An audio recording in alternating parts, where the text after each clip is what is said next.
마이크 폼페이오 미 국무장관이 오는 7일 평양을 방문해 김정은 국무위원장과 면담할 예정이라고 미 국무부가 밝혔습니다. 지난 8월 말 갑자기 무산됐던 네 번째 방북입니다. 북한 비핵화 조치와 종전선언 문제를 놓고 구체적인 논의가 진행될 전망입니다. 2차 북미 정상회담의 일정과 장소 등에 대해서도 가닥이 잡힐 것으로 보입니다. 폼페이오 장관은 평양을 찾은 당일 서울로 이동해 문재인 대통령과 강경화 외교부 장관을 만나 방북 성과를 공유합니다. 이에 앞서 6일에는 일본을 방문해 아베 신조 일본 총리를 만납니다. 또 한국 방문 일정을 마친 뒤 8일에는 중국을 찾아 북한 문제 등에 대해 논의할 예정이라고 미 국무부가 설명했습니다. 태풍 콩네이가 밤사이 한반도 쪽으로 더 향하면서 이번 주말부터 우리나라 대부분 지역이 직간접적인 영향을 받을 것으로 보입니다. 그동안 한반도를 강타했던 가을 태풍으로 피해가 컸던 만큼 이번 태풍의 진로에 관심이 집중되고 있습니다. 서로를 맞고발한 상태인 기재부 김동연 부총리와 자유한국당 심재철 의원이 어제 대정부 질문에서 정부의 업무 추진비 문제를 놓고 설전을 벌였습니다. 심 의원은 청와대의 업무 추진비 사용 내역을 추가로 공개했는데 곧바로 자료를 제시하며 반박한 청와대는 관련 영수증을 모두 찾아서 공개하겠다고 밝혔습니다. 올해 노벨 물리학상은 레이저 물리학 분야에서 획기적인 발명을 한 미국과 프랑스, 캐나다 물리학자가 받게 됐습니다. 96세 최고령 노벨상 수상자, 그리고 55년 만에 여성 노벨 물리학상 수상자가 나왔습니다.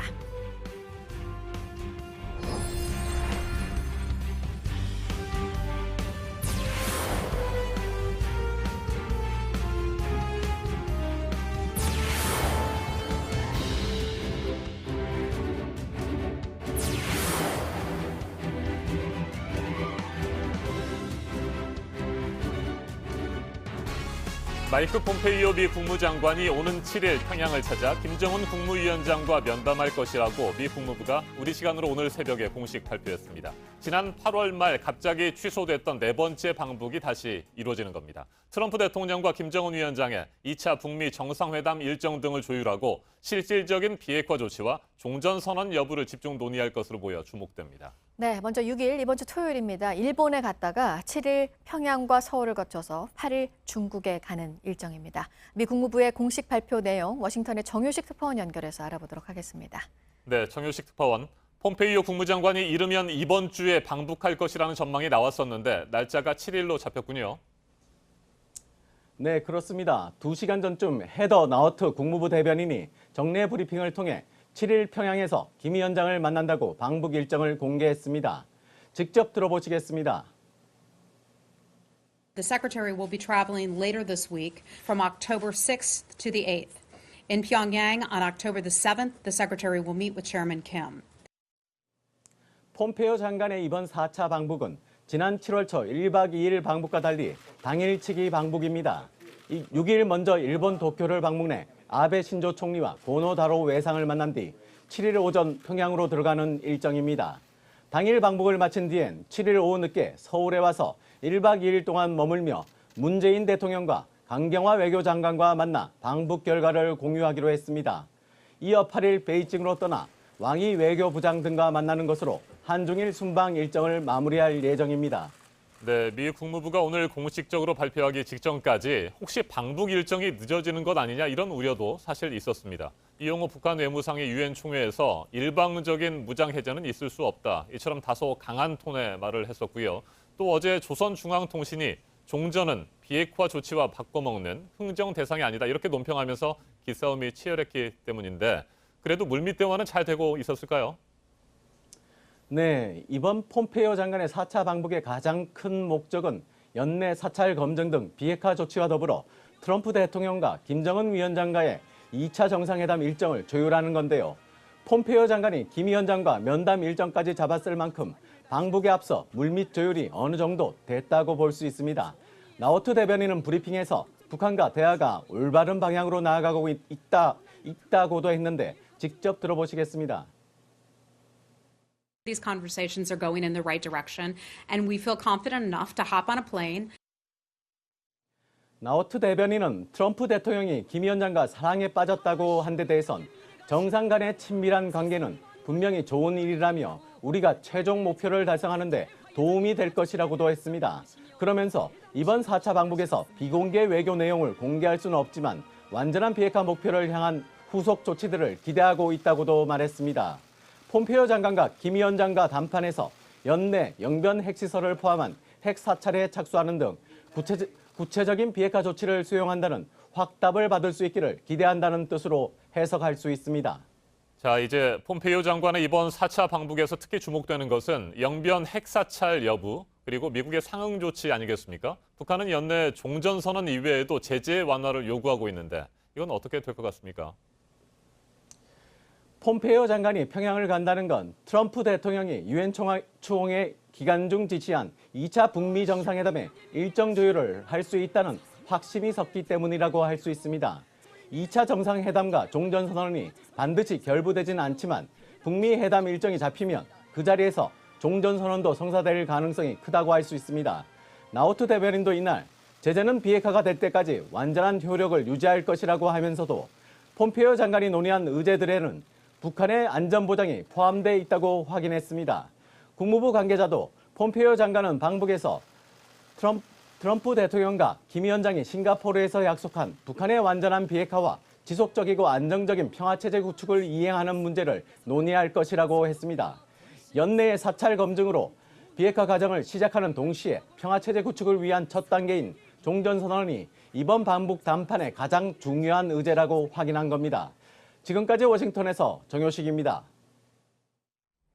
제25호 태풍 콩네이의 움직임이 심상치 않습니다. 조금씩 약화될 것이라는 당초 전망과 달리 밤사이 태풍의 기압과 풍속은 그대로 유지됐습니다. 그리고 예상 진로는 오히려 한반도와 더 가까워졌습니다. 토요일인 오는 6일 제주를 시작으로 부산 등이 직접적인 영향권에 들 것으로 보입니다. 그동안 한반도를 강타했던 가을 태풍의 위력이 매우 컸기 때문에 이번에도 피해가 우려됩니다. 박상욱 기자가 보도합니다. 25호 태풍 콩네이는 중심기압 920헥토파스칼, 최대 풍속 초속 53m의 강도 매우 강 상태로 일본 오키나와 남쪽에서 북상 중입니다. 지난 8월 제주도를 강타했던 태풍 솔릭보다도 더욱 강한 위력입니다. 예상 경로는 밤사이 한반도에 더욱 가까워졌습니다. 우리 기상청에 따르면 태풍은 6일 오후 4시 제주 서귀포와 가장 가까워지고 자정엔 부산을 지날 전망입니다. 태풍과의 거리는 불과 20km일 거라는 게 기상청의 설명입니다. 일본 기상청의 관측도 비슷합니다. 미국 합동태풍경보센터는 태풍이 아예 경남 고성에 상륙해 부산과 포항을 거쳐 한반도를 빠져나갈 것으로 내다봤습니다. 태풍의 경로는 일본 동쪽에 자리한 북태평양 고기압의 영향을 받습니다.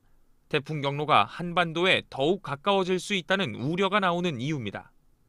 가을 태풍은 아직 채 식지 않은 따뜻한 바다와 차가워진 공기가 조합돼 강한 비를 뿌리기 일쑤입니다. 그러다 보니 역대 한반도를 강타한 가을 태풍은 큰 인명 피해와 재산 피해를 남겼습니다. JTBC 박상욱입니다.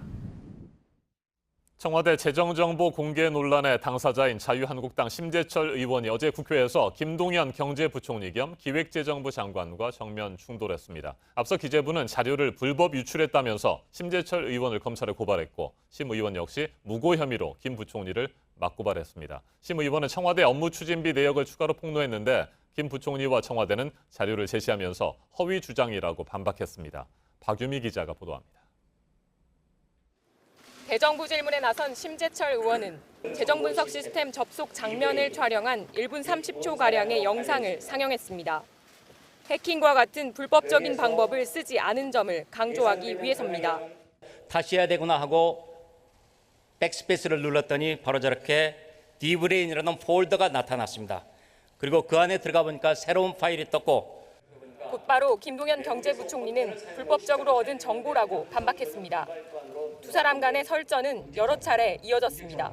근데 백스페이스 누르는 게 비정상 방법입니까? 그 우연히도 백스페이스 누를 수 있지만 그 후에 5번의 과정은 마지막 5단계인데 5단계까지 가시면은 재정집행 실적에 감사관실이라고 써 있습니다. 김 부총리는 감사관실이라는 표시 자체가 접근해서는 안 된다는 의미라고 주장했습니다. 의원실 아이디와 달리 감사관실은 상호를 포함한 건별 카드 청구 내역 등 훨씬 더 많은 정보를 볼 수 있기 때문입니다. 김 부총리는 우연히 정보에 접근했어도 190여 회에 걸쳐 최대 100만 건의 자료를 내려받은 점이 가장 큰 문제라고 주장했습니다. 당초 기재부가 밝힌 48만 건보다 늘어난 수치입니다. 전혀 우연히 그런데 들어갔다 하셨더라고 하더라도 들어가셔서 그걸 다운로드를 100만 건 이상 받고 하는 것은 분명히 잘못이죠. 김 부총리는 접속 시기와 횟수도 지적했습니다. 의원님 방에 계신 보좌관들께서 과거 5년 동안에 이 올렛 시스템에 20번 접속하셨어요. 그런데 금년 7월부터 약 140회 접속을 하셨습니다. 그중에 비정상 접속이 데이터가 있고 심 의원은 정보 관리에 실패라고 주장했습니다. 들어가서 보라고 아이들을 주어서 그걸로 봤더니 못 볼 것을 봤다. 아무런 표시도 없었고 정부의 정보 관리 실패입니다.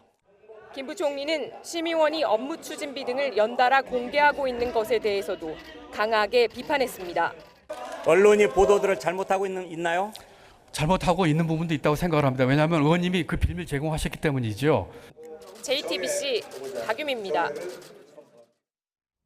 문재인 대통령은 어제 유은혜 사회부총리 겸 교육부 장관을 임명했습니다. 국회 인사청문회를 통과하지 못했지만 예정대로 임명한 겁니다. 청와대는 산적한 교육 현안들을 관리하기 위해서 더 이상 임명을 미룰 수 없었다고 설명했습니다. 정재윤 기자입니다.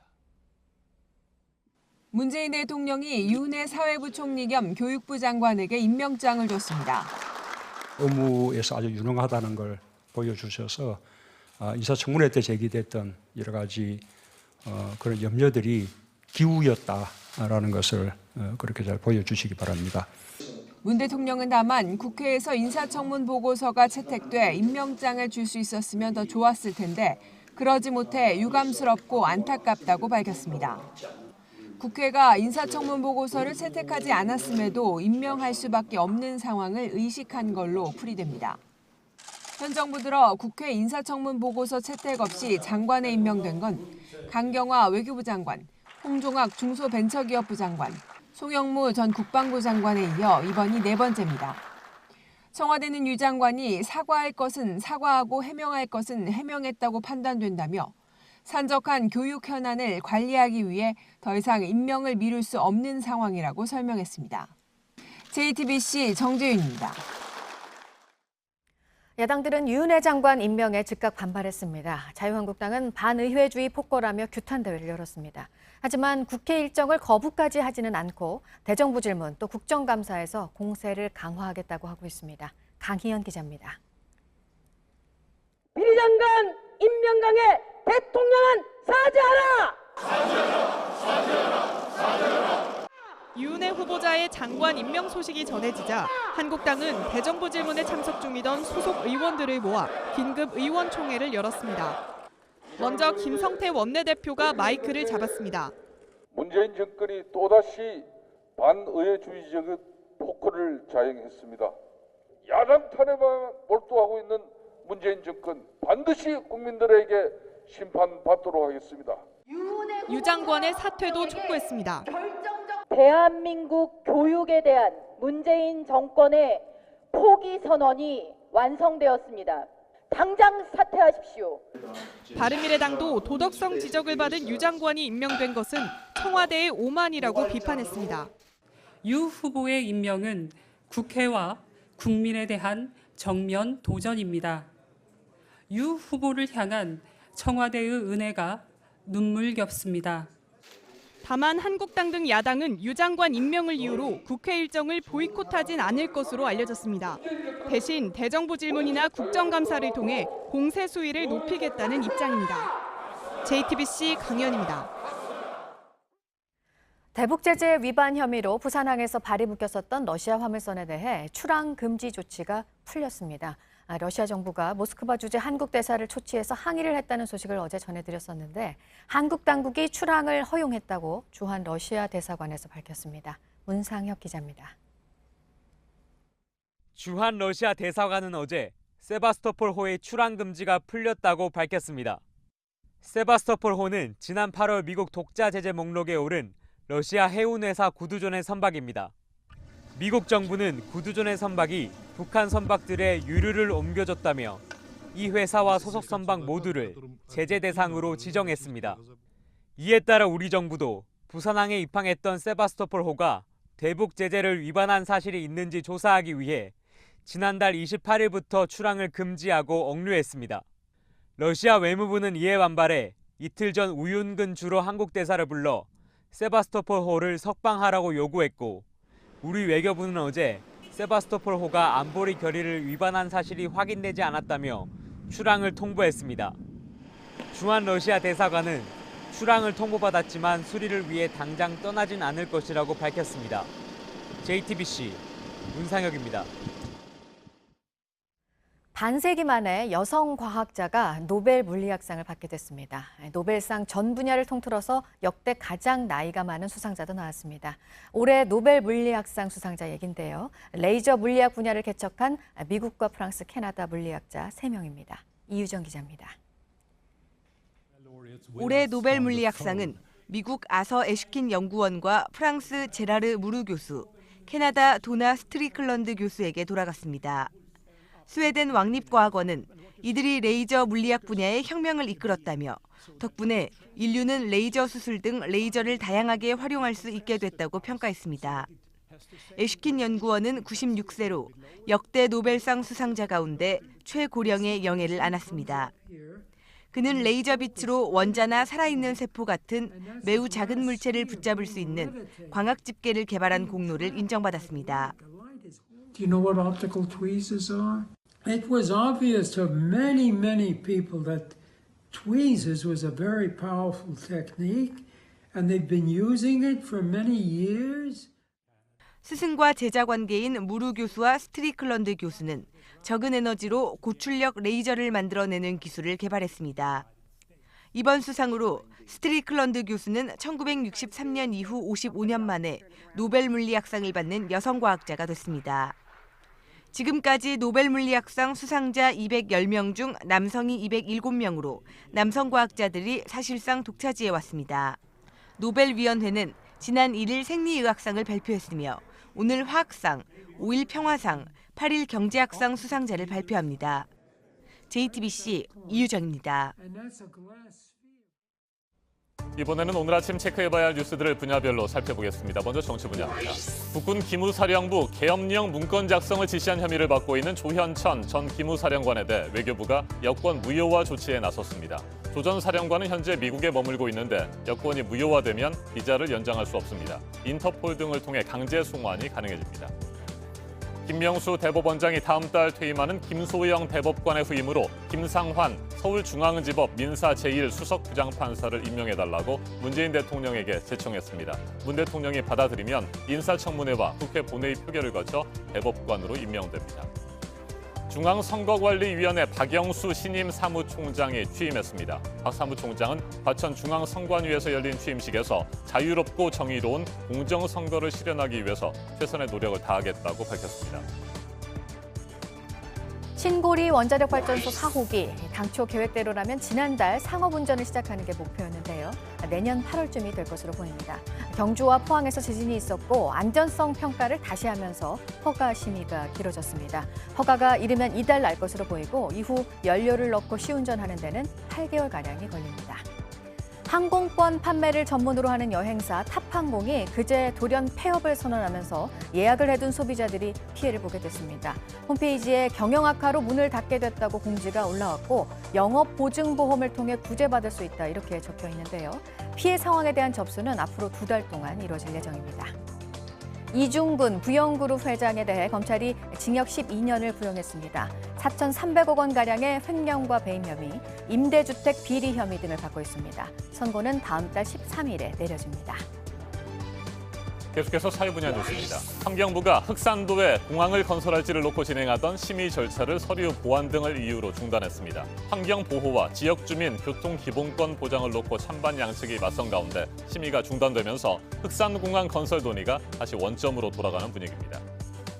서울시가 택시 기본요금 3,000원을 4,000원으로 올리는 방안을 추진합니다. 심야 할증 시간도 기존 밤 12시에서 1시간 앞당겨져 밤 11시가 될 전망입니다. 시민 토론회와 시의회 의견 청취 등을 거쳐 올해 안에 최종 결정이 내려집니다.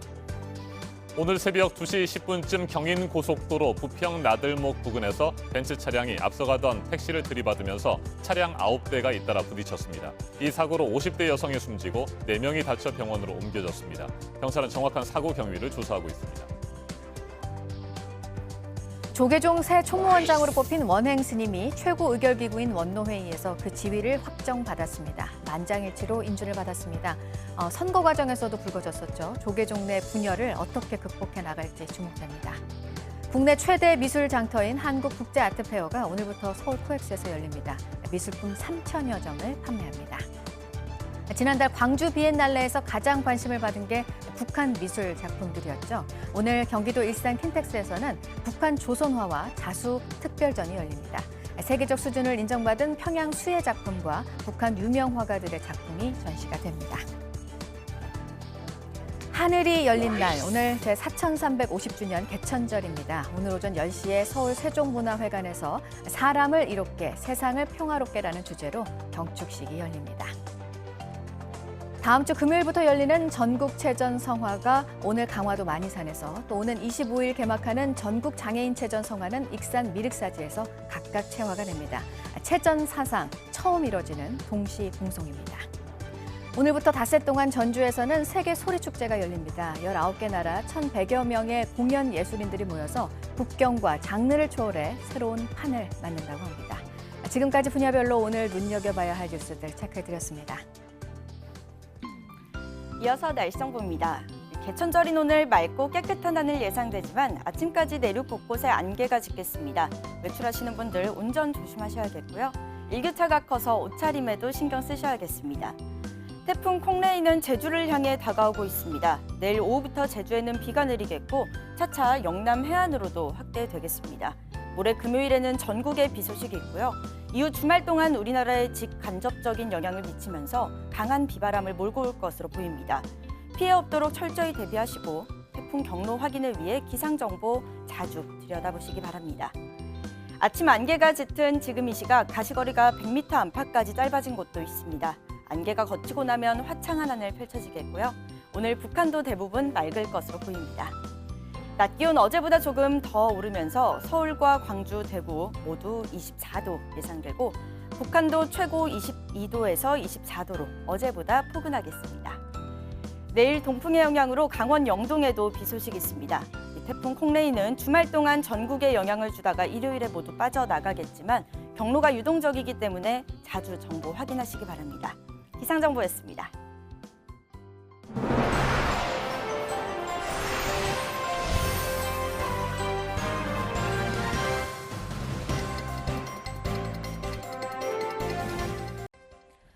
어제 아침 서울 지하철 3호선의 전동차가 4시간 넘게 멈췄습니다.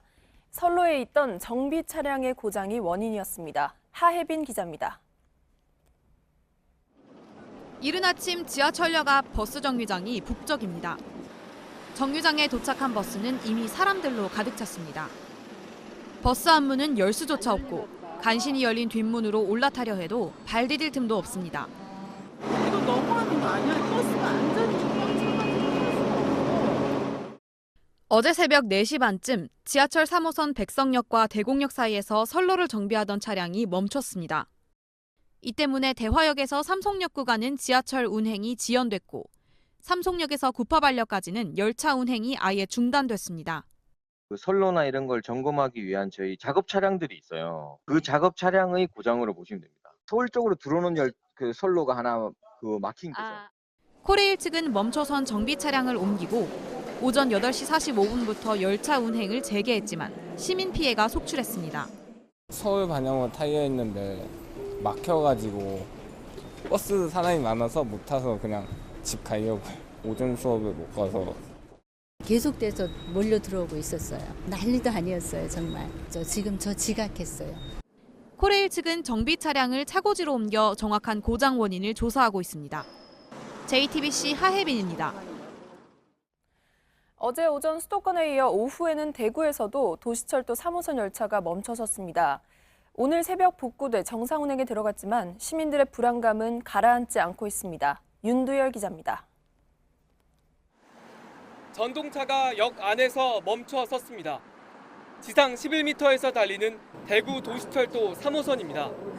열차가 멈춘 건 어제 오후 4시 19분입니다. 당시 승객 180여 명이 타고 있었습니다. 높은 다리 위엔 고장난 전동차를 견인하기 위해 오던 전동차까지 꼼짝을 않고 서 있습니다.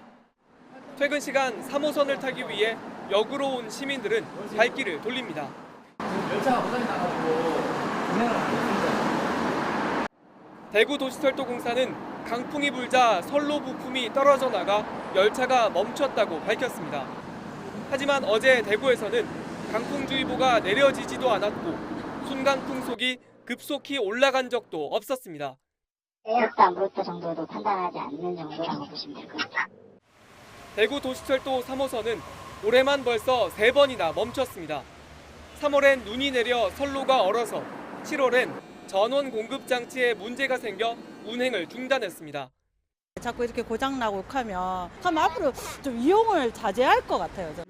지난 2015년엔 비가 와서 멈춘 적도 있어 눈비가 내리면 멈추는 도시철도란 오명을 쓰기도 했습니다. 여기에 어제 약한 바람에도 고장이나 운행을 멈추면서 공중을 달리는 3호선에 대한 시민들의 불안이 커지고 있습니다. JTBC 윤두열입니다. 앉을 권리를 보장해달라며 거리로 나온 사람들이 있습니다. 백화점이나 대형마트에서 종일 서서 일하는 노동자들인데요. 길게는 10시간 넘게 서 있어야 하고 의자가 있어도 앉을 수 없다고 호소했습니다. 최승기 기자입니다. 백화점 화장품 판매대나 면세점 등에서 일하는 서비스 노동자들입니다. 대부분 구두를 신고 선체로 일합니다. 손님이 있을 때도 없을 때도 좀처럼 앉질 못합니다. 의자조차 없는 매장도 많습니다. 잠시 쉴 때도 손님 눈에 띄지 않도록 구석에 숨어 있어야 합니다. 본사 차원에서 제품 이미지를 훼손한다는 이유로 앉지 못하게 한다는 겁니다. 12시간 정도? 고객용이라 가지고 저희가 굳이 앉아있지는 못하죠. 그리고 앉아있으면 일단 의식 자체가 왜 앉아있지? 왜 방치 하자가 이런 식도 있고 하니까. 사정이 이렇다 보니 발가락이 휘어지는 무지 외반증이나 하지정맥류 같은 질환을 앓는 이들도 많습니다.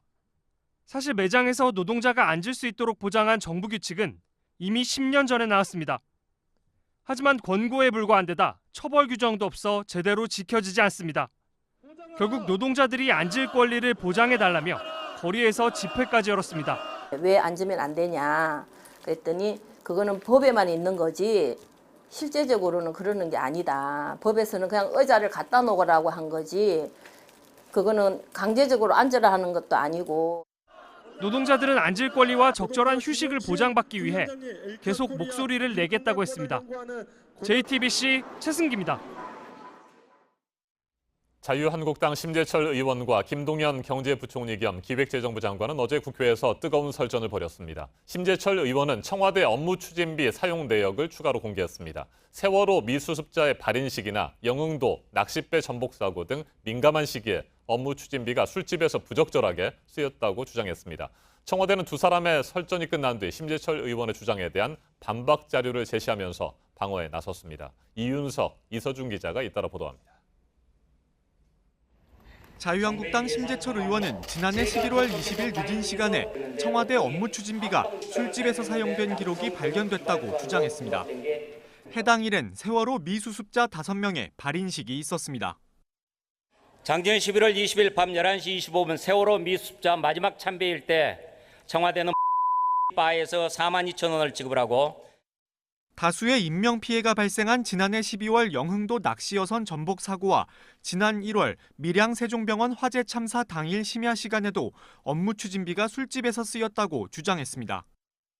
낚시여선이 사건 터졌을 때 대통령은 국가 책임이라고 했습니다. 이날 밤 9시 47분에 맥주에서 10만 9천 원을 사용을 하고요. 의원님, 그거는 아까도 여러 번 답변 올렸습니다만 감사관에 전부 감사 청구가 돼 있고 그 결과를 보셨으면 좋겠습니다. 심 의원은 지난해 8월 을지훈련 기간도 문제 삼았습니다. 을지훈련이면은 청와대는 비상대기를 하게 마련입니다. 기강회의 아닙니까? 을지훈련 기간이라고 해서 그 전원이 다 벙커에 들어가가지고 일하는 게 아닙니다. 그러면서도 정상적인 업무 수행을 해야 되는 것이지요. 그 기간 중에 가서 술 먹은 게 정상이었다 이거죠? 그것이 어떤 일인지를 보셔야지요. 심 의원은 또 지난해 11월 포항 지진 당시와 지난 7월 마리논 헬기 추락 사고 때도 청와대 업무 추진비가 여러 차례 술집에서 사용됐다고 주장했습니다. 김동연 경제부총리는 감사원 감사 결과가 나오면 하나하나 사실관계를 따져보자고 거듭 반박했습니다. 시간을 잘못됐고 업종도 잘못됐고 술집도 있고 그래서 그걸 저는 지적한 거예요. 그러니까 그거를 확인을 해보시자고요. 11시 이후에 쓴 것이 업무와 관련된 것인지 그다음에 주말에 쓴 것이 업무와 관련이 있었는지 이 작가나 뭐 펍에 쓴 것이 과연 이것이 금지하고 있는 그 유흥업소나 무도주점인지 아니면 일반 음식점인지 확인을 하고 얘기를 해달라 이런 말씀이시죠. JTBC 이윤선입니다. 청와대는 심재철 의원이 자료를 낸 지 2시간 반 만에 반박 자료를 냈습니다. 심 의원이 부당 사용이라고 주장한 내용이 모두 사실 무근이라면서 결제액의 구체적인 내역을 모두 공개했습니다. 먼저 세월호 미수습자 참배일 심야 시간에 청와대 직원이 고급 LP바에서 업무 추진비를 썼다는 주장에 대해서는 청와대는 예산 관련 업무를 맡은 직원이 정부 예산안 관련 업무를 밤늦게 마치고 고급이 아닌 일반 음식점에서 관계자 2명과 42,000원어치 식사를 했다고 설명했습니다. 국회 예산 관련 협상이 심야까지 길어져서 부득이하게 밤 11시 이후 결제했다고 적힌 증빙 서류도 공개했습니다. 영흥도 낚시배 전복사고 당일 맥주집에서 결제했다는 데 대해서도 반박했습니다. 이날 중국 순방 업무를 맡은 직원이 순방 일정 협의 업무가 길어져 야근을 하면서 외부 관계자 6명과 밤 9시 47분 치킨과 음료를 먹었다면서 10만 9천 원을 결제한 증빙을 제시했습니다. 포항 마리논 해병대 헬기 추락 순직장병 연결식 당일 술집에서 결제를 했다는 지적과 관련해선 세종시에서 올라온 법제 선진화 관련 업무 관계자들과 업무 협의를 하고 밤 10시 18분 7명이 식사를 했다면서 밥값은 19만 2천 원이었다고 밝혔습니다. 밀양 세종병원 화재 참사 당일 밤 11시 이후에 맥주집에서 결제했다는 내용에 대해선 오히려 직원들에게 카드로 쓴 돈을 돌려받았다면서 역시 자료를 공개했습니다. 결제 사유가 충분히 소명되지 않아서 64,500원을 즉시 반납 처리했다는 겁니다. 을지훈련 기간 술집 결제, 포항 지진, 태풍 피해 당일 고급 음식점 결제건 역시 모두 이런 식의 추측성 호도라고 반박했습니다. 조만간 영수증을 찾아서 공개하겠다고도 했습니다. 이정도 대통령 비서실 총무비서관은 JTBC와의 통화에서 심 의원이 문제 제기한 건들에 대한 모든 영수증을 다 찾고 있다며 영수증만 한 트럭 분량인데 하나하나 모두 찾아내서 설명할 것이라고 밝혔습니다. JTBC 이서준입니다.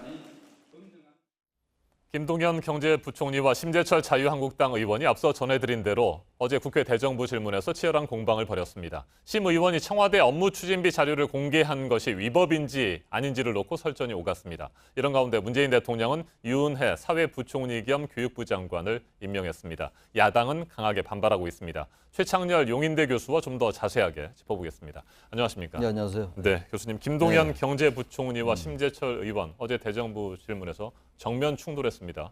고성도 오갔고요. 어떻게 보셨습니까?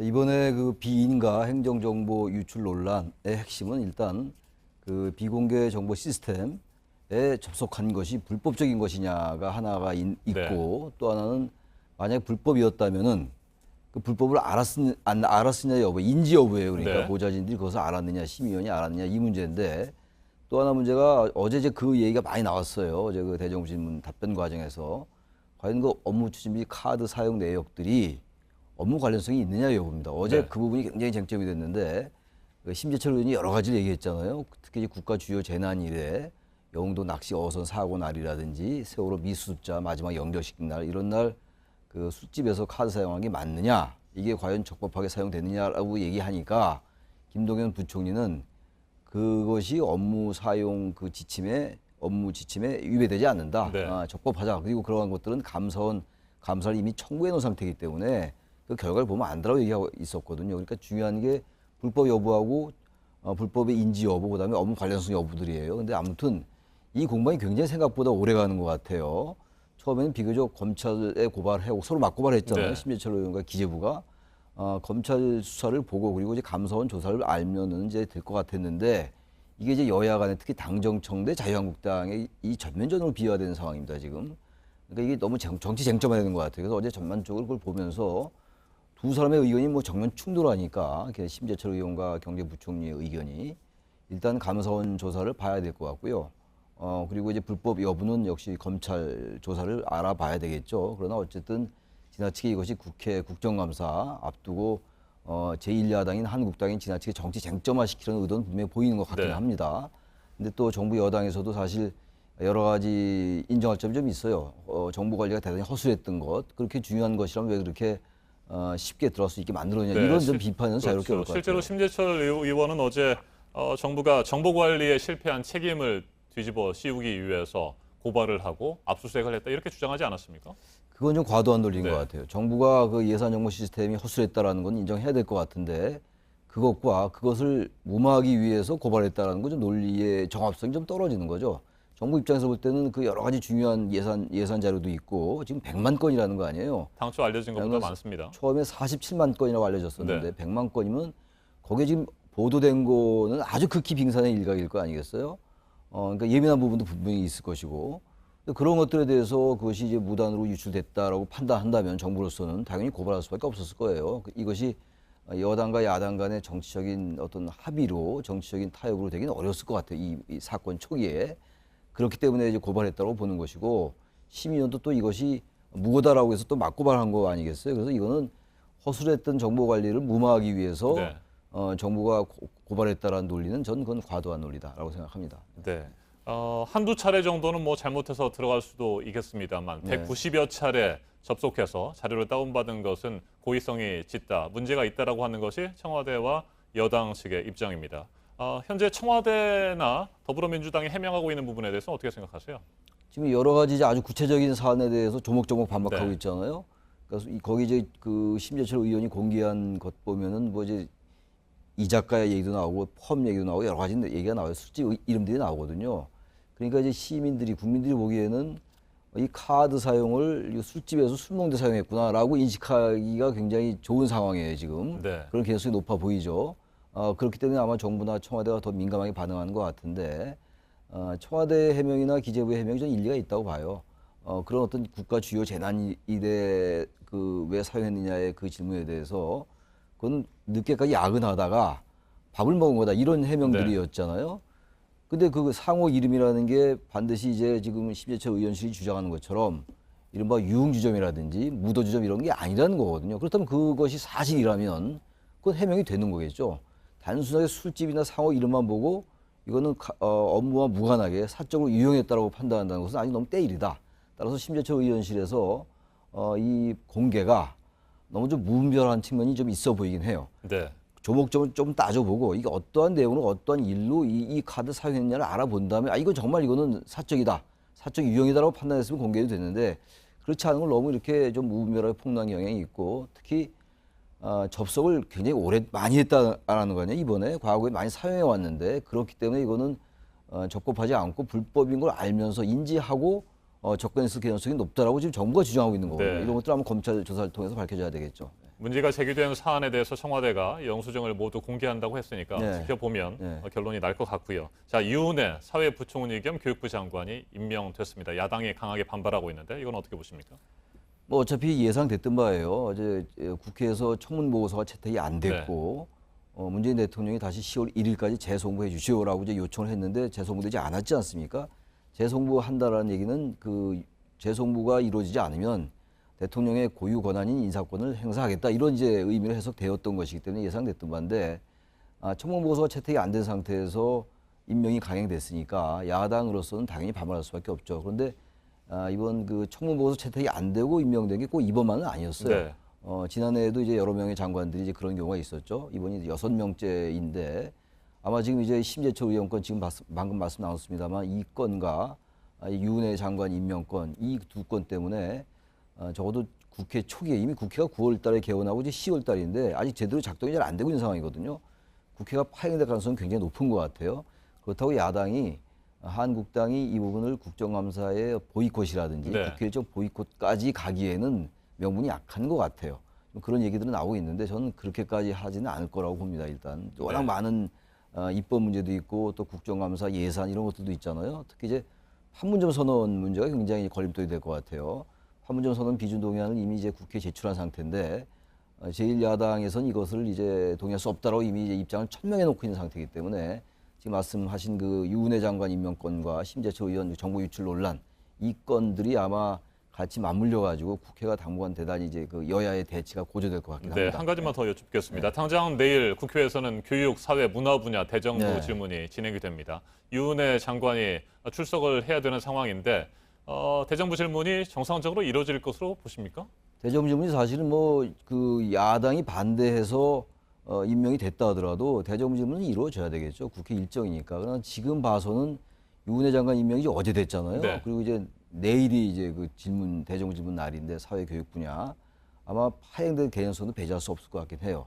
지금 이제 유은혜 장관에 대해서 한국당은 조목조목 적절치 않다. 역량도 뭐 부족하고 여러 가지 뭐 이른바 무슨 뭐 이제 위장전입 의혹이라든지 뭐 남편에게 일자리를 몰아줬다라든지 이런 것들을 계속 제기하고 있는 상황이기 때문에 대정부 질문 자체도 내일은 순탄하게 이루어지지 않을 가능성이 높아 보이긴 합니다. 네.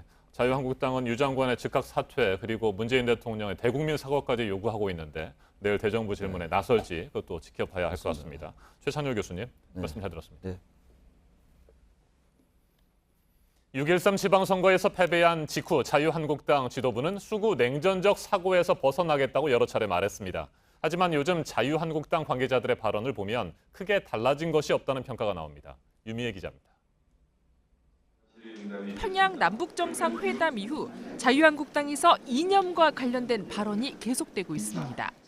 그런데 문재인 정부의 행태를 보면은 국가 경제와 민생을 힘들게 하는 좌파 사회주의 포퓰리즘으로 일관하고 있습니다. 스스로 무장해제를 하고 일방적으로 이런 일들을 하니까 걱정을 하고 있는 겁니다. 홍준표 전 대표도 귀국 이후 페이스북에 위장평화의 결과는 참담하다. 국군이 사라진 국군의 날 등 이념 공세를 펴고 있습니다. 통일이 되면 평양이 수도가 된다는 주장까지 나왔습니다. 평양 정상회담 후 남북 문제가 핵심 이슈가 되면서 이른바 보수층 결집을 노린 것으로 분석됩니다. 남북 관계라는 게 장기전으로 갈 가능성이 꽤 크거든요. 그러한 또 자신감이 그 이슈를 계속 타겟으로 하고 있는 게 아닌가라는. 하지만 지방선거 패배 후 한국당 지도부는 냉전 사고를 버리겠다고 강조했는데 수구적 보수, 냉전적 보수를 다 버리고 합리성에 기반한 새로운 이념적 지표를 세워갈 것입니다. 결국 아직 크게 달라진 것이 없다는 지적도 이어지고 있습니다. JTBC 유미입니다. 어제 국회 대정부 질문에서 가장 많이 관심을 받은 건 김동연 부총리와 심재철 의원의 충돌이었지만 우리 경제 상황에 대한 질의도 어제 이어졌습니다. 김 부총리는 지난달 취업자 수가 아예 마이너스로 돌아섰을 가능성도 말했습니다. 속도 조절에 대해서 앞서 언급을 했었죠. 최저임금에 대해서는 지역별로 다르게 적용하는 걸 검토하고 있다며 한 발 더 나갔습니다. 송지혜 기자입니다. 마이너스 갑니까? 그 가능성도 배제할 수 없습니다. 국회에서 김동연 경제부총리는 9월 고용 상황도 녹록지 않다고 말했습니다. 전년 대비 월 취업자 증가폭은 지난 7월부터 10,000명 아래까지 떨어졌는데 지난달엔 아예 감소로 돌아섰을 가능성도 있다고 예고한 겁니다. 김 부총리는 이런 상황에 대해 면목 없다며 사과했습니다. 가슴에 이 숯 검댕이를 안고 사는 것 같습니다. 이 고용 문제에 있어서는. 정책 변화도 시사했습니다. 최저임금과 관련해선 지역별로 차등 적용하는 방안도 검토하고 있다고 말했습니다. 아이디어 차원이라고 했지만 기존 속도 조절론에서 한 발 더 나간 겁니다. 전문가들은 일자리 사정이 빠르게 좋아지긴 어려운 여건이라고 말합니다. 전통 제조업 부진이란 산업 구조적 원인에다 최근 경기까지 둔화되는 조짐이 나타나면서입니다. 설비 투자는 올 3월부터 6개월 연속 감소해 외환위기 이후 20년 만에 가장 오랜 기간 마이너스를 기록했습니다. 앞으로의 경기 흐름을 보여주는 선행지수 순환 변동치도 석 달 연속 하락했습니다. 김 부총리도 고용 상황이 단기간에 회복되긴 어렵다면서 잠재 성장률을 끌어올리기 위한 산업구조 개편 방안을 조만간 발표할 것이라고 말했습니다. JTBC 송지혜입니다.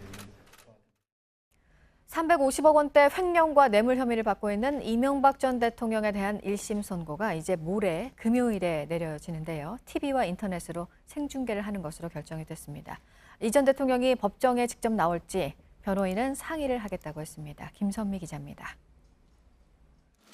이명박 전 대통령의 1심 선고가 이번 주 금요일 오후 2시 TV와 인터넷으로 생중계됩니다. 법원이 1심 재판의 생중계를 결정한 건 박근혜 전 대통령의 국정농단 사건과 국정원 특활비 뇌물 사건에 이어 세 번째입니다. 이 전 대통령 측은 중계에 반대했지만 서울중앙지법은 공공의 이익 등을 고려해 허가한다고 밝혔습니다. 중계 화면은 박 전 대통령 때와 마찬가지로 법원 카메라로 촬영해 방송사로 보내게 됩니다. 법정에 설치된 카메라 5개가 재판장과 재판부, 검사석, 피고인석, 변호인석을 각각 비춥니다.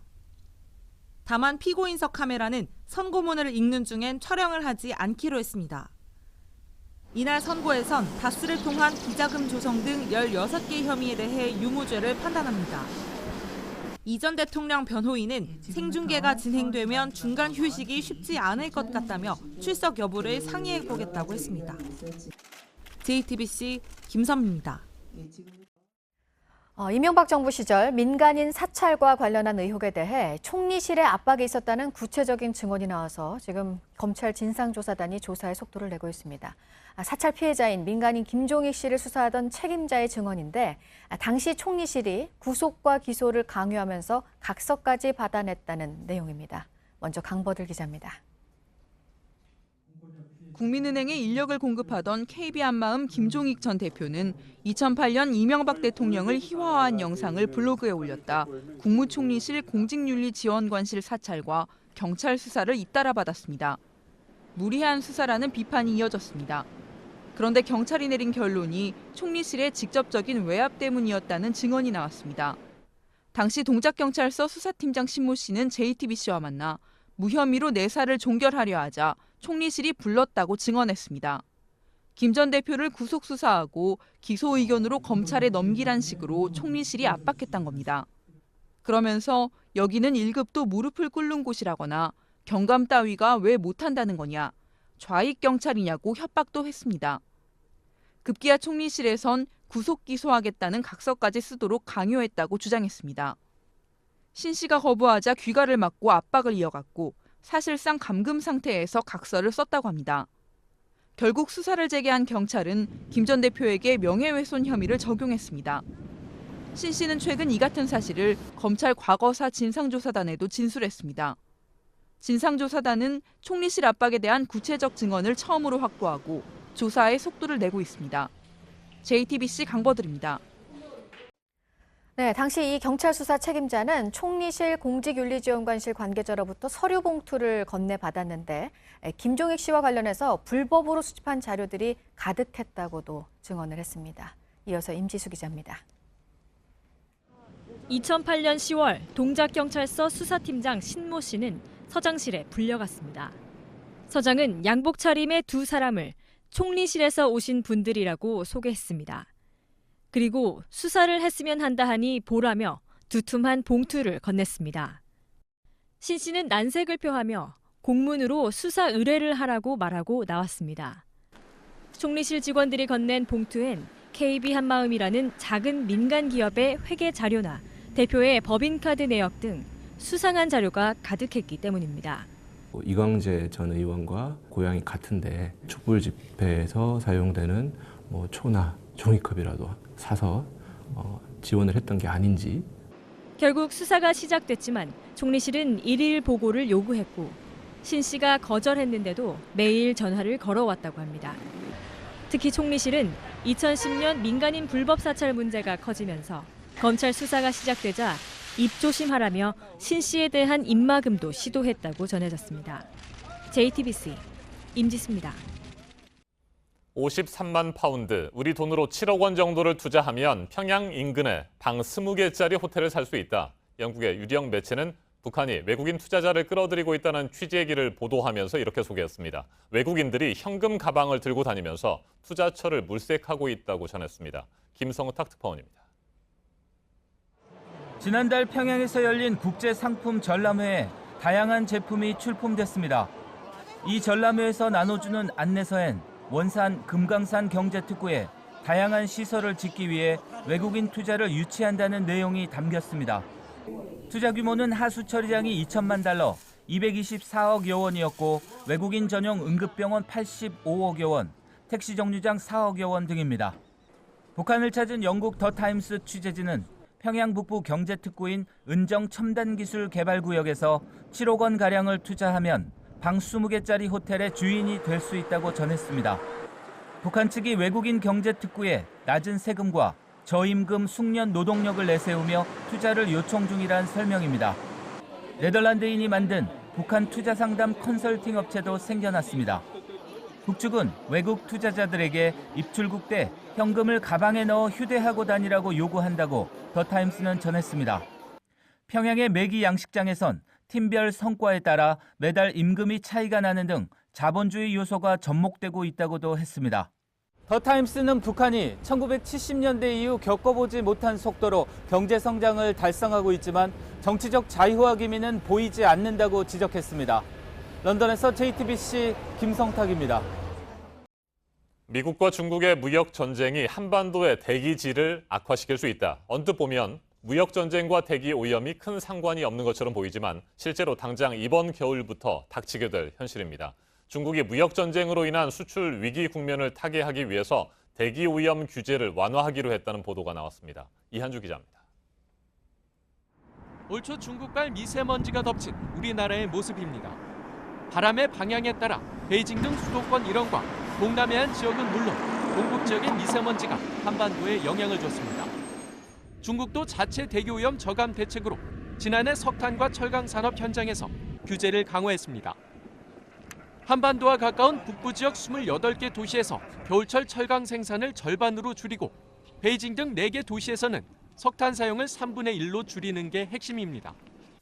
이런 조치는 한 해도 못 가게 됐습니다. 중국 신화통신은 중국 정부가 올겨울 초미세먼지 감축 목표를 5%에서 3%로 완화했다고 보도했습니다. 지난해 15%의 5분의 1 수준입니다. 파이낸셜 타임스는 이번 조치가 사실상 철강 생산 제한을 없앤 것이라며 중국 정부가 미국과 무역 전쟁으로 경기가 둔화하면서 환경 보호보다는 경기 부양으로 정책을 바꿨다고 분석했습니다. 이번 정책이 재발등을 찍는 조치가 될 거란 지적도 나왔습니다. 홍콩 중문대 연구팀은 중국에서 대기오염으로 조기 사망자가 매년 110만 명에 달하는 등 경제 손실이 연간 43조 4천억 원에 이른다는 연구 결과를 내놨습니다. JTBC 이한주입니다. 네, 강진과 쓰나미로 고통과 혼란이 계속되고 있는 인도네시아 술라워시 섬 상황 계속 전해드리고 있습니다. 강진이 또 계속 이어지고 있어서 불안감도 커지고 있는데 사망자는 하루 만에 수백 명이 늘어서 1,200명을 넘어선 상태입니다.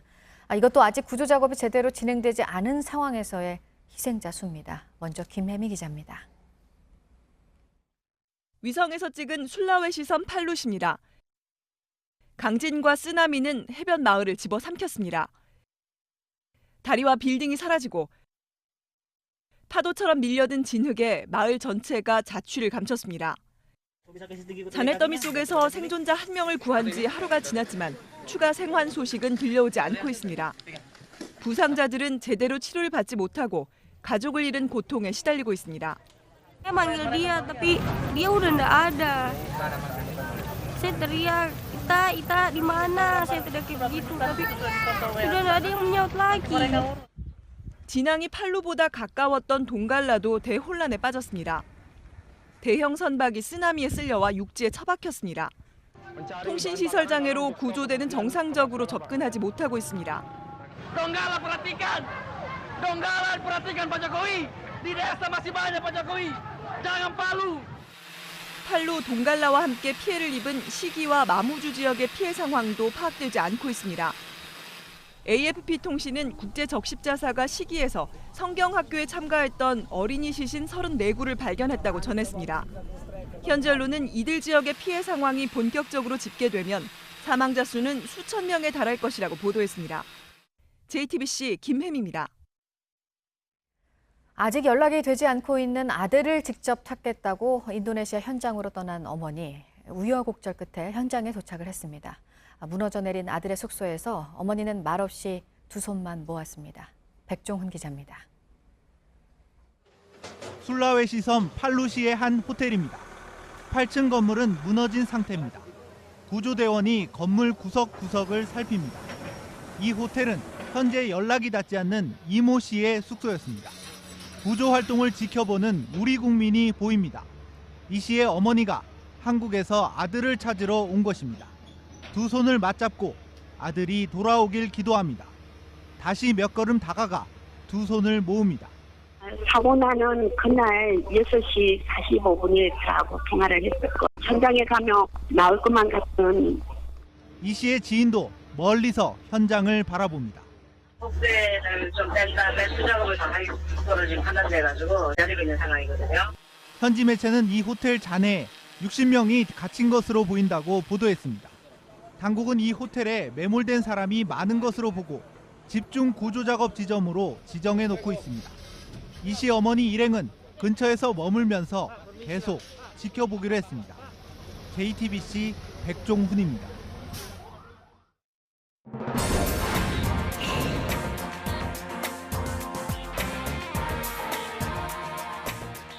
네, 오늘 아침에 새로 들어온 소식 보겠습니다. 국제결제은행이 각 나라들의 가계부채 비율이 어느 정도인지를 발표를 했는데요.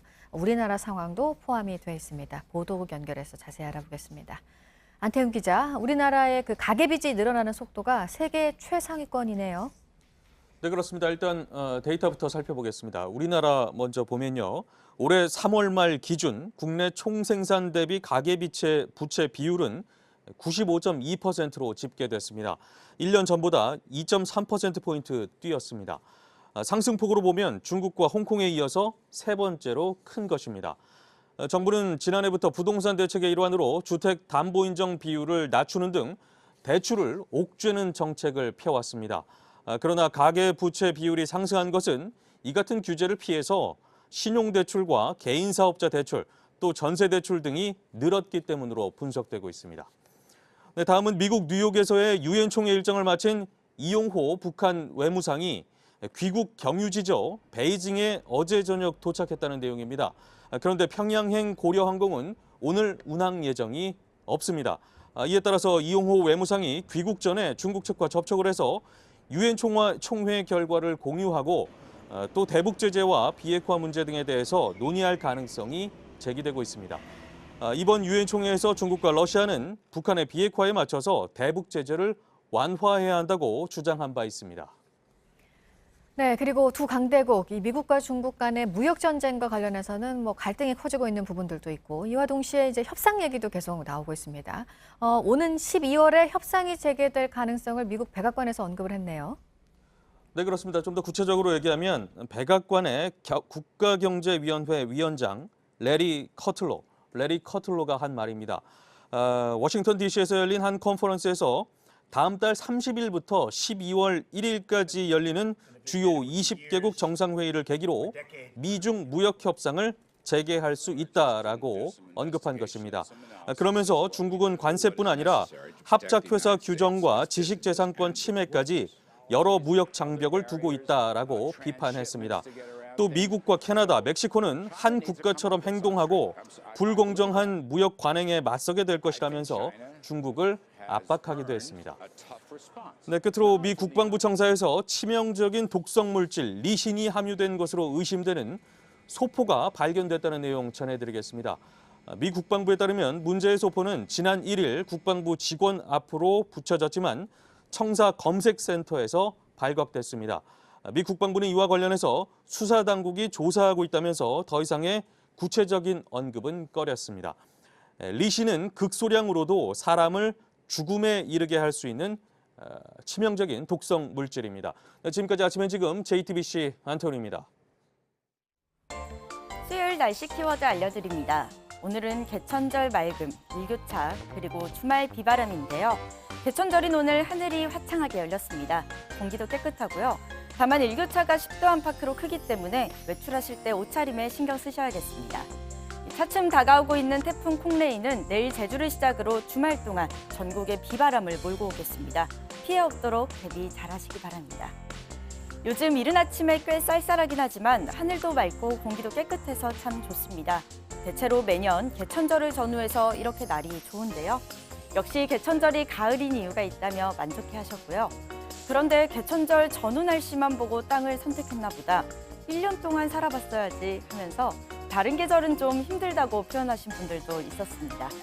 왠지 가을이 금방 가버릴 것 같아서 벌써 아쉽네요. 지금까지 키워드와 SNS로 만나본 날씨였습니다.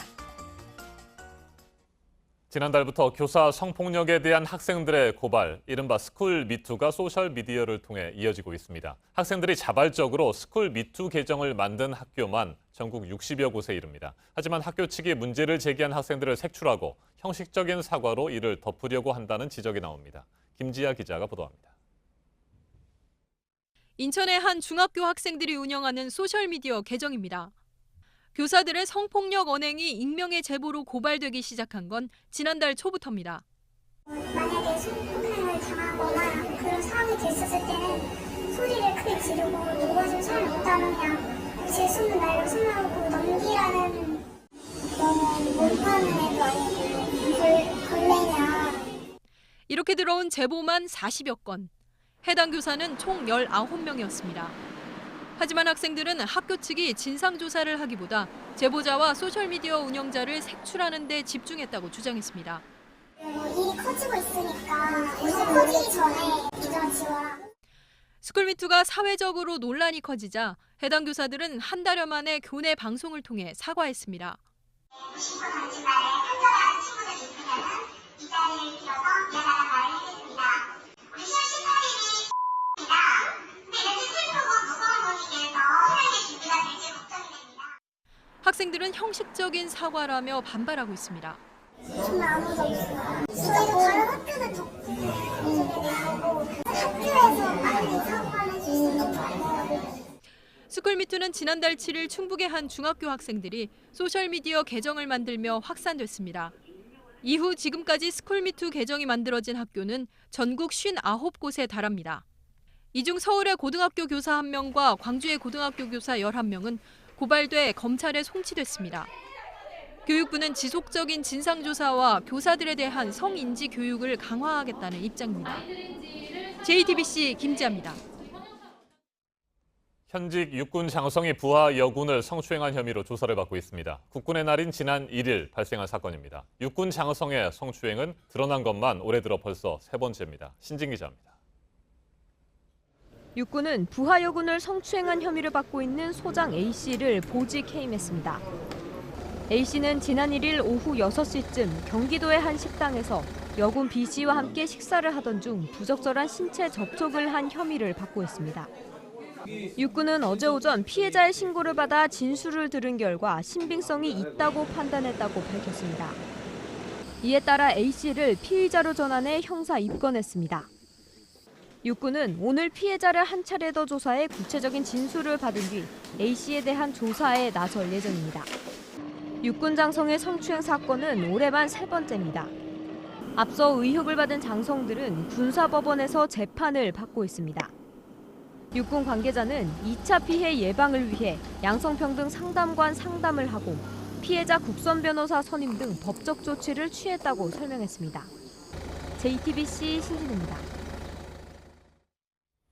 학교와 군부대 내 성범죄가 앞서 전해드린 대로 매우 심각한 상황입니다. 다른 조직에 비해 상하 관계가 뚜렷하기 때문에 2차 가해가 잇따르거나 제대로 된 처벌이 어려운 것도 큰 문제입니다. 백성문 변호사와 한 걸음 더 들어가겠습니다.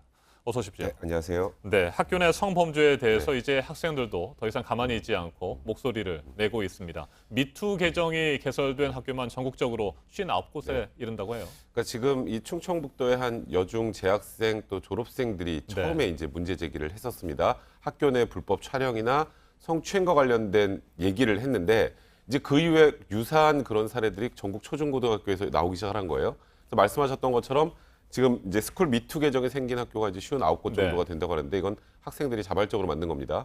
이 학교 내에 있는 이 성범죄 관련된 문제들이 이게 최근에 발생한 게 아니에요. 옛날부터 있었는데 과거에는 사실 본인의 신원을 드러내고 선생님으로부터 무슨 피해를 당했다는 걸 말하는 것 자체가 학교라는 조직이 굉장히 어렵지 않습니까?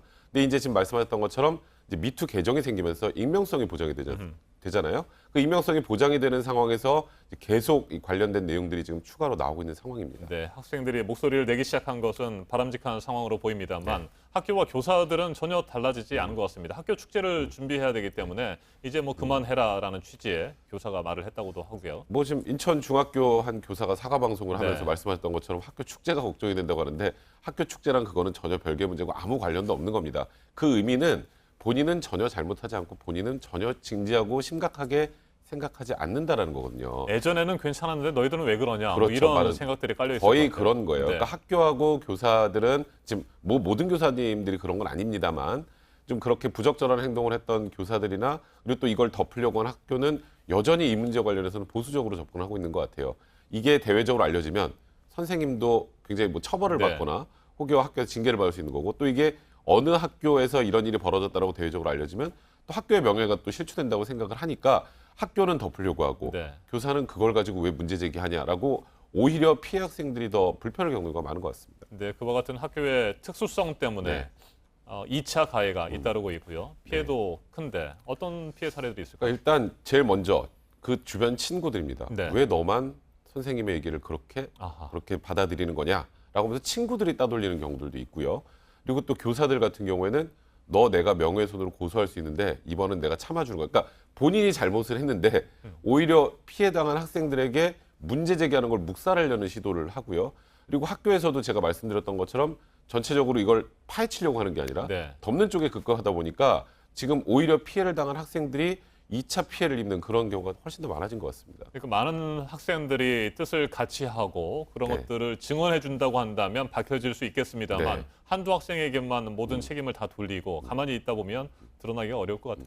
이제 그러다 보면 말씀하셨던 것처럼 결국 이게 지금 현재는 어느 정도 미투 운동의 영향으로 네. 좀 활발하게 진행이 되고 있지만 다시 과거의 그 학교 분위기로 돌아가서 1명 내지 2명 정도의 피해자가 사실 성범죄 관련해서는요 아시겠지만 공개적인 장소에서 성범죄가 벌어지는 게 아니지 않습니까? 네.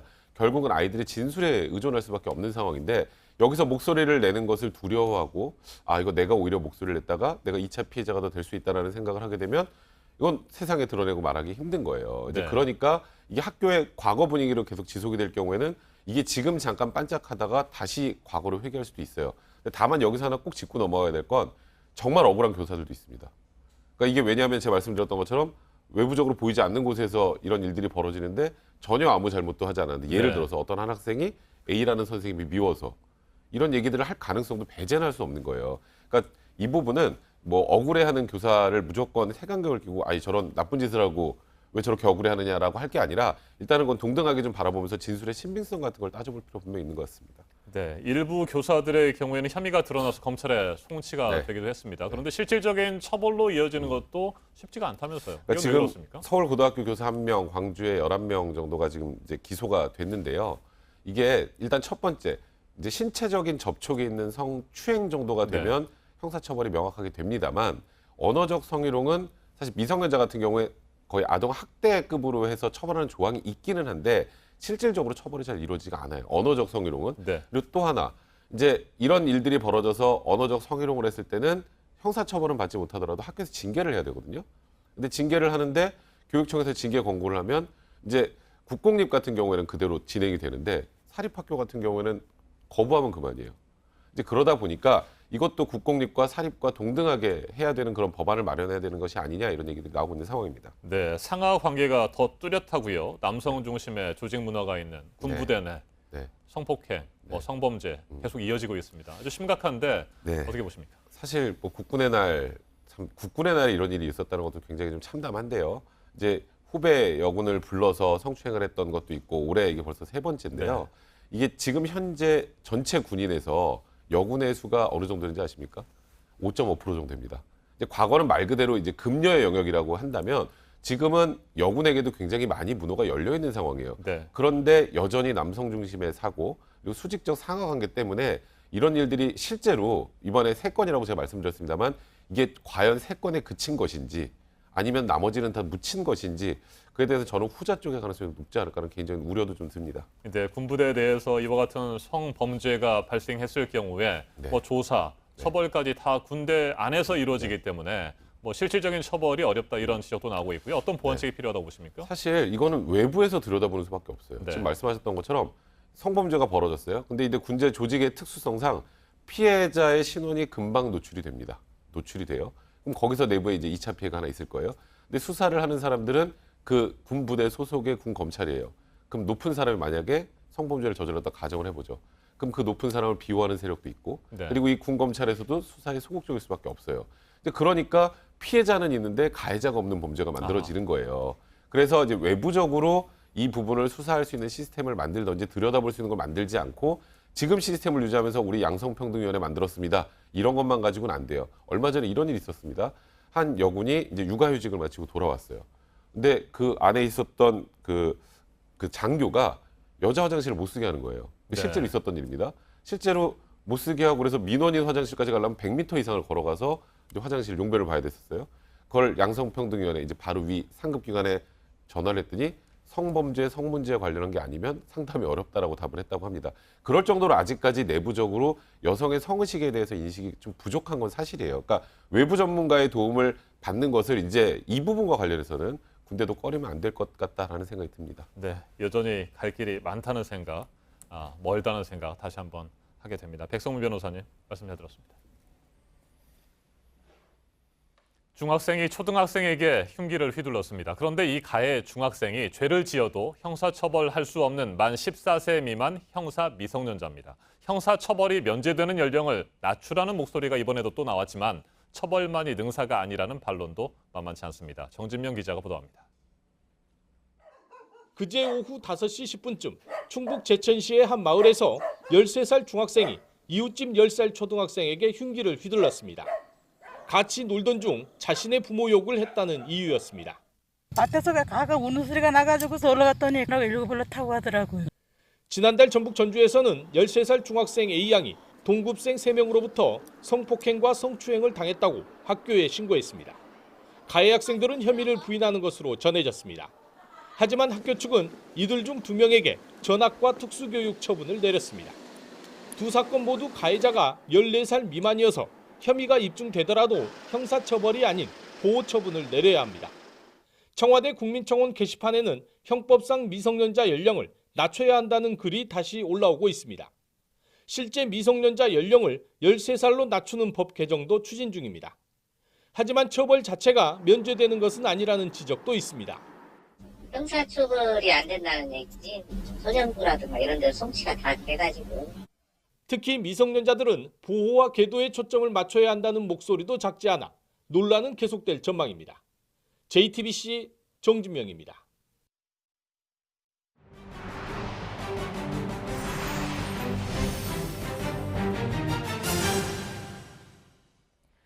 미중 간 무역 전쟁이 군사 분야 대치로 번지고 있습니다. 미 해군 구축함이 남중국해에서 항행의 자유 작전을 펼쳤고 중국 전함이 이를 막아섰는데요. 양국 군 대변인들도 비난전을 펼쳤습니다. 신경진 특파원입니다. 미 해군 구축함 디케이터함의 미사일 실사격 훈련 장면입니다. 지난 30일 디케이터함은 중국이 영유권을 주장하는 남중국해 난사군도의 게이븐 존스 남초 12에리안으로 진입해 10시간 동안 지그재그 기동을 벌였습니다. 지난 2015년 이후 항행의 자유작전에 2번 참여한 군함은 디케이터함이 처음입니다. 중국 해군도 강하게 저항했습니다. 첨단 미사일 구축함이 곧 41m까지 접근해 해당 해역을 떠날 것을 경고했습니다. 900m만 접근해도 충돌 가능성이 높은 상황에서 디케이터함은 충돌 방지 기동을 해야 했다며 미 태평양 함대 대변인이 중국을 비난했습니다. 중국은 외교부와 국방부 대변인이 각각 연휴에도 불구하고 강한 반박 성명을 발표했습니다. 미국이 소위 항행의 자유라는 구실로 중국의 주권과 안전을 위협한다며 중국은 강렬한 불만과 단호한 반대를 표한다고 강조했습니다. 이달 예정된 미중 외교안보 대화를 취소하면서 양국은 강대강 대치를 이어가고 있습니다. 최근 중국이 기사성 광고로 트럼프 대통령을 비난하자 트럼프 대통령은 시진핑 주석과 더 이상 친구가 아니라며 발언 수위를 높인 상황입니다. 군함 충돌을 불사하면서 국지적 충돌 우려까지 나오고 있습니다. 베이징에서 JTBC 신경진입니다. 오는 20일 총선을 앞둔 아프가니스탄의 한 유세장에서 자폭 테러가 발생했습니다. 현지 시간 2일 아프가니스탄 동부 잘랄라바드 인근의 총선 유세 현장에서 자살폭탄 테러로 적어도 13명이 숨지고 30명 이상이 다쳤습니다. 이날 행사에는 210명 이상이 참석했는데요. 한 참석자는 원로의 연설 도중 큰 폭발음이 들리고 사람들이 쓰러졌다고 당시 상황을 전했습니다. 누구의 소행인지 아직 밝혀지지 않은 가운데 당국이 테러의 배후를 조사하고 있습니다. 도로 위에 사람들이 쓰러져 있습니다. 현지 시간 2일 미국 미시간주 플린트에서 거리를 건너던 시위대 무리를 향해 트럭이 돌진해 9명이 다쳤는데요. 이 시위대는 패스트푸드 식당 종업원들로 노조를 만들기 위해 시위를 하던 중이었습니다. 시위대를 치고 지나간 트럭은 또 다른 트럭과 충돌한 뒤에야 멈춰섰는데요. 사고 후 도로는 일시 폐쇄됐고 당국이 정확한 사고 원인을 조사하고 있습니다. 러시아에서 애완용 퓨마가 다른 가정집에 침입해 강아지를 공격했습니다. 커다란 퓨마 한 마리가 강아지의 목덜미를 물고 있습니다. 또 다른 강아지가 짖으며 위협해보지만 놓아줄 생각을 하지 않는데요. 러시아 모스크바의 한 마을에서 정치인의 반려동물로 추정되는 퓨마가 인근 주민의 집에 침입했습니다. 강아지를 위협하며 2시간 가까이 마당에 머물다가 구조대가 쏜 진정제를 맞고서야 쓰러졌는데요. 다행히 강아지와 퓨마 모두 크게 다치지 않았습니다. 퓨마를 제대로 관리하지 못한 주인에게 비난이 쏟아지고 있습니다. 미국 엘라베마주의 한 학교에 6살 꼬마 경찰이 등장했습니다. 매일 2시간씩 엄격하고 진지한 태도로 순찰에 임하는데요. 알고 보니 귀여운 경찰 아가씨는 이 학교의 1학년 학생입니다.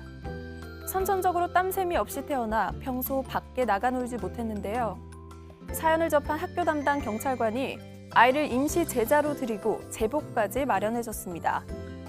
경찰 업무를 시작한 뒤 아이는 더 밝아지고 성적까지 올랐다고 하는데요. 이 똘똘한 꼬마 경찰에게 누리꾼들의 응원이 이어지고 있습니다.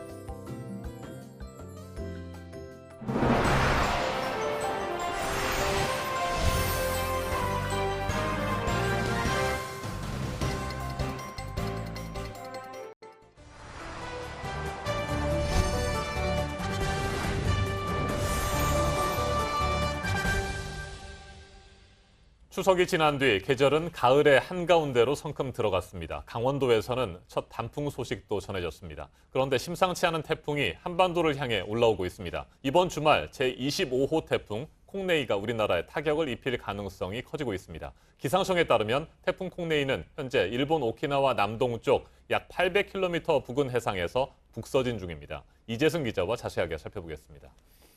이 기자, 10월이 됐지만 태풍의 기세가 좀처럼 꺾이지 않고 있습니다. 태풍과 관련한 첫 번째 이슈부터 볼까요? 네, 첫 번째 이슈는요. 네. 태풍 젠걸음 주말 남해 통과입니다. 태풍은 현재 일본 오키나와 남동쪽을 지나고 있습니다. 지금은 중국을 향하고 있지만 5일 금요일 오후에 방향을 급격히 휘어 한반도를 향할 것으로 보입니다. 태풍은 북상하며 세력이 조금 약해지겠지만 6일 토요일에 제주를 지나 부산에 근접하게 통과하면서 금요일부터 일요일 사이에 전국적으로 강풍과 함께 또 폭우가 쏟아지는 곳도 있을 것으로 보입니다. 네. 여름에는 태풍이 잘 피해간 편이었습니다. 와도 금방 빠져나가기도 했고요. 근데 지금 이 가을 태풍이 한반도로 방향을 더 틀어서 올라온다고 하니까 좀 걱정이 되네요. 네, 그렇습니다. 이 한반도로 좀 예상 경로가, 태풍 예상 경로 자체가 조금씩 한반도 쪽으로 좀 치우치고 있는, 수정되고 있는 그런 상황인데요. 애초에는 이번 25 태풍 콩레이도 대만을 지나서 중국을 향할 것이다라는 전망이 나왔다가 한반도 쪽으로 진로가 수정됐습니다. 어젯밤 10시 예보와 오늘 새벽 4시 예보의 가장 큰 차이는 태풍의 이동 속도가 빨라졌다는 겁니다. 보통은 북쪽에서 한기가 내려오면서 이 태풍의 이동을 저지하게 되는데 한기가 완전히 내려오기 전에 태풍 예상보다 빠르게 올라오면서 한반도 쪽으로 조금 더 올라올 것으로 보입니다. 네, 우리 기상청의 전망이 그렇고요. 미국과 일본은 어떻게 예상하고 있습니까? 네, 주말인 6일 토요일에 제주도 부근까지 올라온다는 것은 한국과 미국, 일본 기상청이 대부분 비슷한 상황인데요. 이후에 조금씩 차이를 보이고 있습니다. 미국 합동태풍센터는 태풍이 제주도를 지난 뒤에 경남 지역을 통과할 것으로 그렇게 전망을 하고 있고요. 일본 기상청은 태풍 콩레이가 일요일쯤에 남해를 통과하는데 영향 반경에 남한 전체와 또 일본 북서부 지역을 모두 포함시킨 상황입니다. 나라별로 이렇게 예보의 차이가 좀 나나 보죠? 네, 그렇습니다. 그래서 어떤 나라의 예보가 맞느냐 이런 것을 두고 이제 많이 논란이 되고 있었는데요. 이 태풍의 강도를 약화시키고 또 진로를 변화시키는 요소는 크게 세 가지입니다. 북상할수록 차가워지는 해수 온도와 또 태풍의 이동 경로상에서 부는 바람의 세기 그리고 북쪽에서 내려오는 차가운 공기입니다. 이 세 가지 요소에 대해서 어떤 예측값을 적용하느냐에 따라서 태풍 예상 경로도 달라지게 되는 건데요. 태풍 콩레이가 남해를 스칠지 아니면은 제주도를 지나서 남해에 상륙할지 여부를 앞으로 좀 유심히 지켜봐야겠습니다. 네, 이번 태풍이 올해 25호 태풍이고요. 네. 가을 태풍이 앞으로 추가로 발생할 가능성도 있습니까? 네, 그래서 이 두 번째 이슈로 25호 태풍 콩레이가 올해 그 마지막 태풍이 되는가라고 준비를 해봤습니다. 태풍은 한 해 평균적으로 25.6개가 만들어지는데요. 올해 25개가 만들어졌으니까 지금까지는 많이 만들어지는 양상입니다. 그런데 남은 가을에도 많이 만들어질 것인가? 국가태풍센터는 그런 패턴은 아니다라고 전망을 하고 있습니다. 기후적으로는 평년 수준의 패턴을 보여서 앞으로 한두 개가 더 만들어질 수는 있지만 30개를 채울 것이다라고 이렇게 좀 보기는 어렵다라는 그런 입장입니다. 네, 이번 주말을 좀 피해 없이 잘 넘겼으면 하는 바람입니다. 세 번째 이슈도 볼까요? 단풍 얘기죠? 네, 그렇습니다. 세 번째 이슈 한번 제목은요. 한 폭의 수채화 단풍 속으로라고 준비했습니다. 먼저 그 설악산의 첫 단풍 모습부터 보시겠습니다. 지난달 27일 설악산 정상 부근에서 단풍이 울긋불긋 고운 자태를 뽐내고 있습니다. 작년보다는 5일 정도 늦었는데 평년과는 비슷한 수준입니다. 단풍은 기온이 5도 이하로 떨어질 때 관측되고 또 산에 20%가 물들기 시작하면 단풍이 시작됐다라고 보는데요.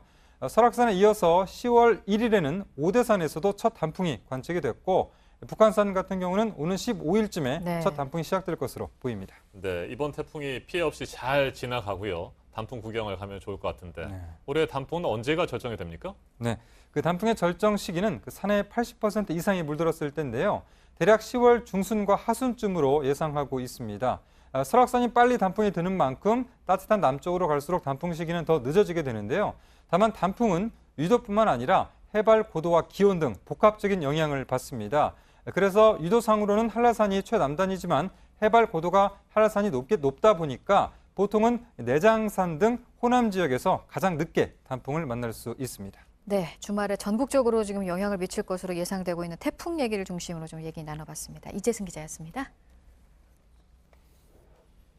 다이어트에 도움이 된다거나 독소를 빼준다는 이른바 클렌즈 주스가 인기를 끌었지만 효과가 의심스럽다는 의견들이 많았습니다. 식약처가 전수조사를 했는데 실제로 그랬습니다. 일반적인 과일 채소 주스와 다를 게 없었습니다. 이상화 기자입니다. 다이어트에 효능이 있다. 체내 독소를 빼준다. 요즘 유행하는 클렌즈 주스 광고입니다. 해독 효과를 낸다는 복용법과 체험담이 꾸준히 올라오고 가격이 비싼 편인데도 인기를 끕니다. 현재 판매되는 제품만 90여 개, 인터넷 판매처만 해도 800여 개에 이릅니다. 식사 대신 클렌즈 주스만 마시는 다이어트 방법도 있습니다. 식사 대용처럼 먹는 것처럼 이렇게 홍보가 돼가지고 다른 거 이제 잘 안 먹고 되게 달고 그래서 이렇게 맛있는데 몸에 정말 좋은 건가 다이어트가 되는 건가 싶긴 했었거든요.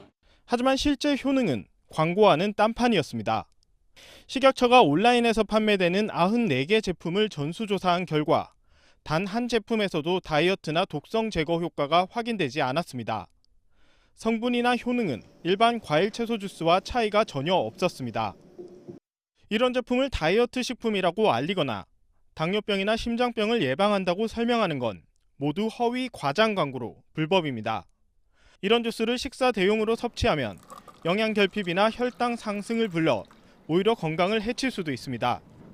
식약처는 허위 과장 광고를 한 25개 제품과 판매업체 97곳을 적발해 영업 정지 등 행정 조치했습니다. JTBC 이상화입니다. 스포츠 뉴스입니다. 프로야구 롯데자이언츠가 극적인 역전승으로 3연승을 거두며 포스트 시즌 진출 가능성을 이어갔습니다. 5위 기아는 연장 무사말로의 기회를 살리지 못하고 NC에 졌습니다. 조민중 기자입니다. 4대6으로 패색이 짙던 9회 초 마지막 공격. 롯데 대타 정훈이 SK 마무리 신재웅을 상대로 중월 솔로 홈런을 날립니다. 이어맞은 1사 1, 2루 찬스에서 전준우가 좌전 안타로 극적인 동점을 만듭니다. 상승세를 탄 롯데는 연장 10회 초 최태인이 좌측 펜스를 넘기는 결승 홈런으로 SK를 8대6으로 이겼습니다. 3연승을 달린 7위 롯데는 5위 기아를 2.5경기 차로 추격하며 포스트 시즌 진출 불씨를 살렸습니다. 반면 기아는 무기력한 공격으로 경기를 내줬습니다. 5대5로 맞선 연장 10회 말 기아 공격. 무사 만루 찬스에서 유미상이 3볼 1스트라이크 유리한 카운트에서 병살타를 칩니다. 한승택도 투수 땅볼로 물러나면서 기회를 살리지 못했습니다.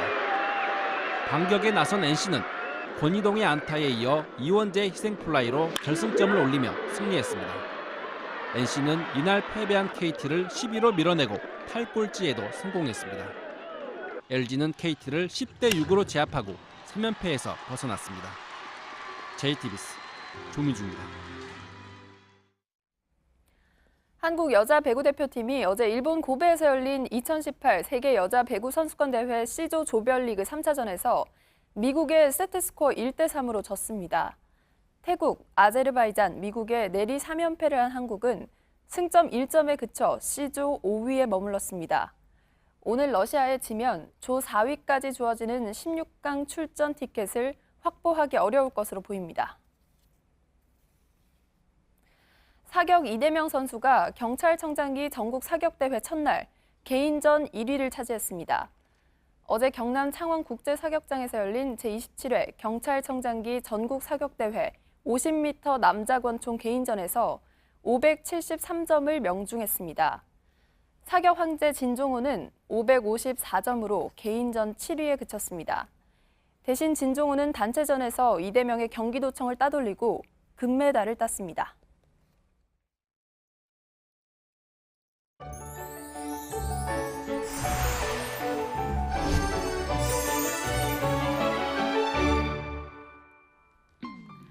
개천절인 오늘 맑고 깨끗한 하늘 예상되지만 아침까지 내륙 곳곳에 안개가 짙겠습니다. 외출하시는 분들 운전 조심하시고요. 일교차가 커서 옷차림에도 신경 쓰셔야겠습니다. 태풍 콩레이는 제주를 향해 다가오고 있습니다. 내일 오후부터 제주에는 비가 내리겠고 차차 영남 해안으로도 확대되겠습니다. 모레 금요일에는 전국에 비 소식이 있고요. 이후 주말 동안 우리나라에 직간접적인 영향을 미치면서 강한 비바람을 몰고 올 것으로 보입니다. 피해 없도록 철저히 대비하셔야겠습니다. 아침 안개가 짙은 지금 이 시각 가시거리가 100m 안팎까지 짧아진 곳도 있습니다. 안개가 걷히고 나면 화창한 하늘 펼쳐지겠고요. 오늘 북한도 대부분 맑은 하늘 펼쳐질 것으로 보입니다. 낮 기온 어제보다 조금 오르면서 서울과 광주, 대구 모두 24도 예상되고 북한도 최고 22도에서 24도까지 오르면서 어제보다 포근하겠습니다. 내일 동풍의 영향으로 강원 영동에도 비 소식이 있습니다. 태풍 콩레이는 주말 동안 전국에 영향을 주다가 일요일에 모두 빠져나가겠지만 경로가 유동적이기 때문에 자주 정보 확인하시기 바랍니다. 기상정보였습니다. 아침엔 뉴스워치, 오늘 하루 관심을 가지고 지켜봐야 할, 기억해야 할 뉴스 끝으로 정리해드립니다. 마이크 폼페이오 미 국무장관이 오는 7일 평양을 방문해 김정은 국무위원장과 면담할 예정이라고 미 국무부가 밝혔습니다. 지난 8월 말 갑자기 무산됐던 네 번째 방북입니다. 북한 비핵화 조치와 종전선언 문제를 놓고 구체적인 논의가 진행될 전망입니다. 2차 북미 정상회담의 일정과 장소 등에 대해서도 가닥이 잡힐 것으로 보입니다. 폼페이오 장관은 평양을 찾은 당일 서울로 이동해 문재인 대통령과 강경화 외교부 장관을 만나 방북 성과를 공유합니다.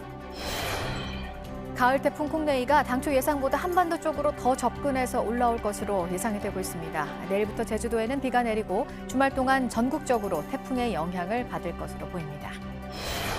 청와대 재정정보 공개 논란의 당사자인 자유한국당 심재철 의원이 어제 국회 대정부 질문에서 김동연 경제부총리 겸 재정기획부 장관과 정면 충돌했습니다. 심 의원은 청와대 업무 추진비 내역을 추가로 공개했고 김 부총리는 구체적인 자료를 제시하면서 허위 주장이라고 반박했습니다. 모레 열리는 이명박 전 대통령의 1심 선고 공판이 TV와 인터넷으로 생중계가 됩니다. 올해 4월과 7월에 있었던 박근혜 전 대통령 선고 공판 이후 세 번째로 이 전 대통령이 만약 나온다면 피고인이 출석해서 생중계가 되는 첫 사례가 됩니다. 오늘 전해드릴 소식은 여기까지입니다. 이상으로 JTBC 뉴스 아침엔 수요일 순서 모두 마치겠습니다. 건강한 하루 보내시기 바랍니다. 고맙습니다.